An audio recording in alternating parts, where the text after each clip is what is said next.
رب اشرح لي صدري ويسر لي امری واحلل عقدۃ من لسانه يفقهوا قولی۔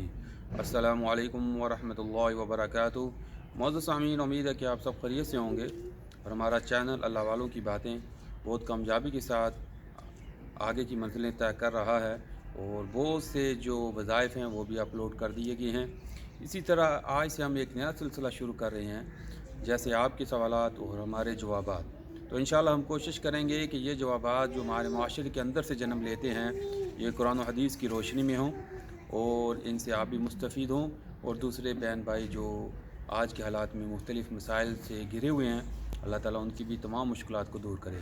معزز سامعین، آج باقاعدہ ویڈیو کا آغاز کرتے ہیں، اور آج کا جو سوال معزز سامعین نے کیا ہے اس کے بارے پہلے میں آپ کو بتا دوں کہ آج کا سوال جو ہے کہ ایام حیض میں، یعنی کہ جب عورت کی ماہواری آتی ہے تو اس وقت وہ عورت جو حافظہ یا حافظ کی طالبہ جو قرآن مجید سنا سکتی ہے یا پھر یاد کر سکتی ہے یا کہ نہیں۔ آج کا سوال یہ ہے کہ ماہواری کے ایام میں جو حافظہ ہے آیا وہ قرآن سنا سکتی ہے یا نہیں۔ تو ہم آپ کو فقہ کے حوالے سے اس کا جواب بتائیں گے۔ تو معزز سامعین، جواب یہ ہے کہ صورتیں جو مسئولہ ہے، یعنی ایام حیض کے جو ایام ہیں ان میں خواتین کے لیے جو ماہواری کے دنوں میں قرآن کریم نہ دیکھ کر پڑھنا جائز ہے، یعنی کہ ان کو دیکھ کے بھی پڑھنا جائز نہیں، اور نہ ہی زبانی پڑھنے یا سنانے کی اجازت ہے۔ بات سمجھ آ گئی؟ یعنی کہ حیض کے ایام میں قرآن پاک پڑھنا، چھونا یا اس کو دیکھ کے پڑھنا بالکل جائز نہیں۔ جیسا کہ سنن ترمذی میں بروایت عبداللہ بن عمر رضی اللہ تعالیٰ عنہ رسول اکرم صلی اللہ علیہ وآلہ وسلم کا فرمان منقول کرتے ہیں کہ حائضہ یعنی وہ عورت، وہ خاتون جو حیض کے ایام میں ہو، اور جنبی یعنی وہ مرد جس پر غسل فرض ہو، قرآن مجید سے کچھ بھی نہیں پڑھ سکتے، یعنی وہ قرآن مجید سے کچھ بھی نہیں پڑھ سکتے۔ امید ہے کہ ہمارے سوال کی آپ کو سمجھ آ گئی ہوگی کہ جو سوال کیا اس کا جواب کیا ہے۔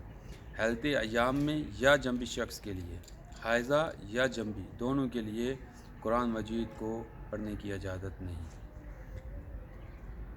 لیکن اگر قرآن مجید بھولنے کا اندیشہ ہو، یعنی کوئی حافظ قرآن ہے، چاہے عورت ہے یا مرد ہے، اگر اس کو بھولنے کا اندیشہ ہو، کیونکہ یہ عورت کے لیے ہے، تو لہذا وہ مرد حضرات جو کہ شادی شدہ ہیں اور جن کی عورتیں ایام حیض میں ہیں، ان کے لیے اگر قرآن مجید بھولنے کا اندیشہ ہو تو قرآن مجید میں دیکھ کر زبان سے تلفظ کیے بغیر دل ہی دل میں دہرا لیا کریں، یعنی دل ہی دل میں بغیر تلفظ کیے، یعنی کہ اس کو قرات کے ساتھ پڑھنے کی بجائے دل ہی دل میں پڑھ لیا کریں۔ البتہ قرآن مجید کو بغیر حائل چھونے کی اجازت نہیں ہوگی۔